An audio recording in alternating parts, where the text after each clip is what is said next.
Hello friends, I have made this video जिसमें I have done analysis of 12th CBSE board papers. इस video में I have analyzed 11 papers for you. 2016 का एक paper, I have taken 2016 का एक paper, 17 का paper, 18 का paper, 19 का पेपर और 19 के साथ में I have also taken the compartment paper, 20 का पेपर, 2020 का compartment paper, 2021 में normal पेपर हुआ नहीं था, पर compartment पेपर हुआ था, वो लिया है 2022 कंपार्टमेंट एंड 2023 का सैम्पल पेपर. तो इन सब का सम करेंगे तो you will have total 11 papers. In 11 papers का एनालिसिस आज हम आपको देंगे. Will give you a quick analysis. इस एनालिसिस से निकल कर आई हैं तीन चीजें. First is the overall distribution of marks. तो ओवरऑल डिस्ट्रीब्यूशन की अगर हम बात करें तो अगर आप देखेंगे 2016 से 2019 कंपार्टमेंट पेपर्स तक तीन नंबर के दिस इज 3 मार्क्स क्वेश्चंस. तो तीन नंबर के 12 क्वेश्चंस आ रहे थे. पर उसके बाद तीन नंबर के क्वेश्चंस की कंसंट्रेशन कम हुई है, राइट. और व्हाट हैज हैपेंड इज कि जो 1 मार्क्स के क्वेश्चंस थे वो रिलेटिवली बढ़ गए हैं. तो आप पहले देखेंगे, पहले 1 मार्क्स के क्वेश्चंस 5 नंबर में आ रहे थे. 5 questions of 1 marks each. Now we have 20 questions of 1 marks each. That is what has happened. तो 2 नंबर्स के क्वेश्चंस के नंबर्स थोड़े से बड़े हैं, ज्यादा नहीं बढ़े हैं. We should not see 2022 paper because this was only of 35 marks. तो इसको हम negate करेंगे. This was only of 35 marks, है ना. So we should largely see 2021 compartment.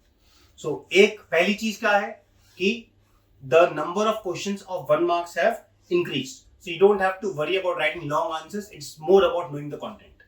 Number 2, what is important कि जो current syllabus है हमारा, उस current syllabus की importance by default 70% थी.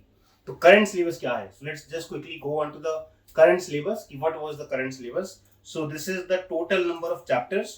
Total हमारे पास part 1 और part 2 बुक मिला के we had 16 chapters. उन 16 chapters में से we have got 6 chapters deleted. Chemistry part 1 में से solid, surface chemistry, principles of extraction and P block elements, and then polymers and chemistry never derived. तो ये chapters हैं जो कि 6 chapters जो delete हुए हैं. और जो chapters आ रहे हैं वो टोटल 10 चैप्टर्स आ रहे हैं. 16 में से 6 डिलीट हो गए, 10 आ रहे हैं.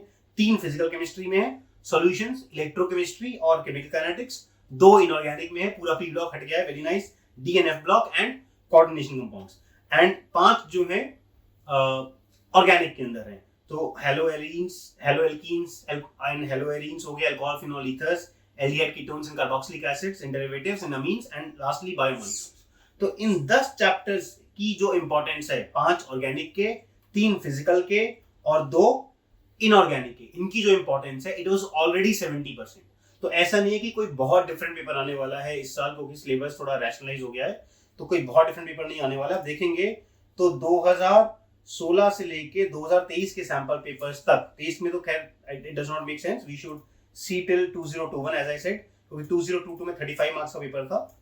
तो इसमें आप देखोगे तो 70% के करीब क्वेश्चंस आए हैं. ये टोटल नंबर ऑफ क्वेश्चंस है पेपर में. This column has total number of questions and this is the number of questions which have come from these 10 topics. तो 70% questions have been asked from these topics only. अगर हम marks wise analysis भी करेंगे तो marks wise भी it is almost 70%. How, check कर लेते हैं. देख लीजिए कि 2021 तक, 2016 से 2021 कंपार्टमेंट पेपर्स तक, है ना, जिसमें सारा सिलेबस था. 2022 was only of 35 marks, so I'm negating in our analysis. तो आप देखोगे तो 70 मार्क्स का के पेपर थे. 70 मार्क्स में से अराउंड 47, 45, 50. तो ये जो परसेंटेज है, this is on an average, this percentage is 70%. तो 70% ही मार्क्स आए हैं, 70% ही नंबर ऑफ क्वेश्चंस आए हैं. तो जो पेपर आने वाला है वो कोई बहुत ज्यादा डिफरेंट नहीं आने वाला है. अगर आपने पिछले साल के क्वेश्चंस लिख कर देखे हैं तो लार्जली आपकी तैयारी हो गई है. Lastly, the third thing which is important from this analysis, that thing is कि आपको किन टॉपिक्स पे फोकस करना है. तो ये थोड़ा सा कॉम्प्लेसेंट बच्चों के लिए है जो थोड़ा मस्ती कर रहे थे, मस्तीखोरी कर रहे थे और लग रहा है आप केमिस्ट्री में पास तो हो जाए कम से कम. तो अगर आपको केमिस्ट्री में पास ही होना है सिर्फ, तो 4 टॉपिक्स हैं जिसमें कि बहुत कम एफर्ट लगेगा and you will get almost 40% marks. That first topic is solutions. Solutions is relatively easy topic. If you just see, इसकी पहले वेटेज सिर्फ 5 मार्क्स की थी. ये पिछले सालों में 5 नंबर के, this number of total number of marks. तो 5 नंबर के क्वेश्चंस आए हैं टोटल, चाहे वो 2 और 3 का, एक क्वेश्चन 2 नंबर का आ गया, 3 का आ गया, एक 5 नंबर का आ गया. पर इस साल दैट वेटेज इज 7 मार्क्स। तो सिंपल सा हिसाब है, 70 नंबर का पेपर है, 10 टॉपिक है, ऑन एन एवरेज 7 नंबर हर टॉपिक से मिल रहे हैं। तो सॉल्यूशंस जो है it is a relatively small topic, the content is less, तो आपको इस पे फोकस करना चाहिए। Electrochemistry is relatively a longer topic, it's a lengthier topic. इसमें 3 सब सेक्शंस होते हैं, one is electrochemical cell, second is electrolytic cell and the third is conductivity cell. तो 3 टॉपिक्स हैं एंड ऑन एन एवरेज की weightage 8 marks की है। तो इलेक्ट्रोकेमिस्ट्री में आपको ज्यादा समय लगेगा, तो आपका पहला फोकस होना चाहिए सॉल्यूशंस, मैंने ये सब येलो से मार्क करा है। दूसरा फोकस आपका होना चाहिए chemical kinetics. Chemical kinetics is also relatively easier topic and उसकी वेटेज भी 7 मार्क्स की है। आप देखेंगे तो पुराने सालों में ये 4, 5, 6 ऑन एन एवरेज 5 नंबर के क्वेश्चंस आते थे, अब 7 नंबर का हो गया। तो it is a 10% weightage. So 10% weightage solutions की है, 10% वेटेज केमिकल काइनेटिक्स की है। फिजिकल केमिस्ट्री में 2 टॉपिक्स हो गए आउट ऑफ 3। इनऑर्गेनिक में 2 ही आ रहे हैं, एक डी और एफ और एक कोऑर्डिनेशन कंपाउंड। तो कोऑर्डिनेशन कंपाउंड मेरे बच्चों बिल्कुल भी नहीं छोड़ना है। आप देखोगे तो ये 3-4 नंबर के क्वेश्चंस आते हैं, 5 नंबर का भी आया है, तो 4 नंबर की वेटेज थी जो अब 7 नंबर की हो गई है। It is also a relatively very easy topic and you cannot leave this topic. This is very very important topic. Coordination compounds. आगे चलते हैं एंड देन ऑर्गेनिक में आपको ऑर्गेनिक में हाथ तंग है, समझ नहीं आता, आपको ढंग से पढ़ाया नहीं गया, फंडे क्लियर नहीं है, डज नॉट मैटर, है ना। It is last 2 days are left for us. So biomolecules is the topic which you should do. अब देखो बायोमोलिक्यूल्स की वेटेज 3-4 की थी, 3-4 मार्क्स के क्वेश्चंस आते थे पिछले सालों में, पर अब आप देखोगे तो इसकी वेटेज 7 मार्क्स की है। तो ये biomolecules is also very very important topic, it is not that long topic.